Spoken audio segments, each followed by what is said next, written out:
के हालात पर पीएम नरेंद्र मोदी ने उच्च स्तरीय बैठक की। इसमें उन्होंने कोविड-19 की स्थिति की समीक्षा की और घर घर जाकर कोविड टेस्ट किए जाने की बात कही। पीएम मोदी ने कहा कि गांव में स्वास्थ्य सुविधाएं बढ़ाई जाएं और आशा कार्यकर्ताओं से मिलकर कोविड की लड़ाई में तेजी लाई जाए। पीएम मोदी ने कहा कि गांव तक ऑक्सीजन की सप्लाई के इंतजाम हो। प्रधानमंत्री कार्यालय के मुताबिक पीएम ने निर्देश दिया है कि ज्यादा संक्रमण दर वाले इलाकों में कोविड-19 की जांच बढ़ाए जाने की जरूरत है। समय की मांग है कि स्थानीय स्तर पर रोकथाम की रणनीति अपनाई जाए। प्रधानमंत्री मोदी ने कोविड-19 की स्थिति पर समीक्षा बैठक में कहा कि वेंटिलेटर और दूसरे उपकरणों के इस्तेमाल के लिए स्वास्थ्य कर्मियों को जरूरी प्रशिक्षण देना चाहिए। उन्होंने कहा कि मार्च की शुरुआत में हर सप्ताह करीब 50 लाख नमूनों की जांच हो रही थी, वहीं अब प्रति सप्ताह करीब 1 करोड़ 30 लाख नमूनों की जांच हो रही है। संक्रमितों की संख्या में ज्यादा वृद्धि के बावजूद राज्यों को कोविड-19 के मामलों को बिना किसी दबाव के पारदर्शी तरीके से सामने लाने के लिए प्रोत्साहित करना चाहिए। इस बैठक में अलग अलग मंत्रालयों के शीर्ष अधिकारियों ने हिस्सा लिया। गृह मंत्री अमित शाह, स्वास्थ्य मंत्री डॉक्टर हर्षवर्धन के अलावा आईसीएमआर के अधिकारी शामिल हुए। कोरोना की दूसरी लहर के बीच देश भर में कोरोना वायरस संक्रमण के बढ़ते मामलों के मद्देनजर पीएम मोदी लगातार बैठकें कर रहे हैं और स्थिति को नियंत्रित करने के लिए आवश्यक दिशा निर्देश भी जारी कर रहे हैं। महाराष्ट्र के पूर्व सीएम और बीजेपी नेता देवेंद्र फडणवीस ने सोनिया गांधी को एक खुला खत लिखा है। इसके जरिए उन्होंने कांग्रेस को एक रचनात्मक विपक्ष की भूमिका निभाने की नसीहत दी है।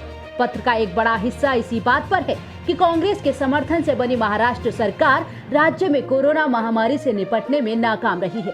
पूर्व मुख्यमंत्री देवेंद्र फडणवीस ने सोनिया गांधी को लिखे पत्र में महाराष्ट्र और मुंबई में कोरोना को लेकर वर्तमान स्थिति और राज्य के आंकड़ों को दर्शाते हुए तंज किया है।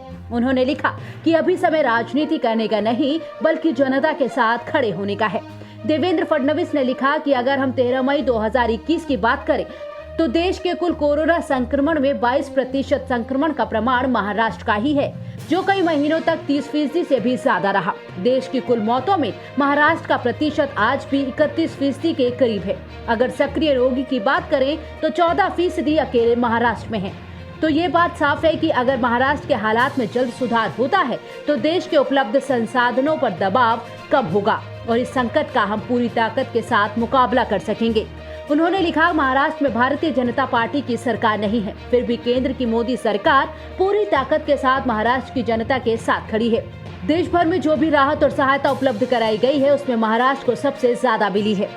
लेकिन ये बात अलग है कि अपनी नाकामी छुपाने के लिए कई नेता मोदी सरकार पर टिप्पणी करने को ही अपना अंतिम लक्ष्य समझते हैं। राजनीति में और नकारात्मक भाव पैदा करने से कुछ नहीं होगा। हमारे प्रधानमंत्री के प्रयासों को पूरा विश्व देख रहा है और सराहना कर रहा है। यही कारण है कि इस महामारी में पूरा विश्व भारत के साथ खड़े होकर भारत को हर संभव मदद कर रहा है।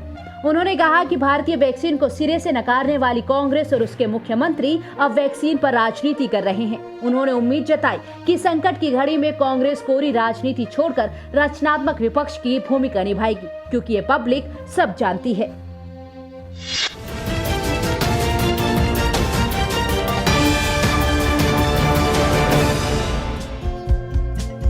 हमारे चैनल को लाइक, शेयर और सब्सक्राइब जरूर करें और नई अपडेट्स के लिए बेल आइकन दबाना ना भूलें।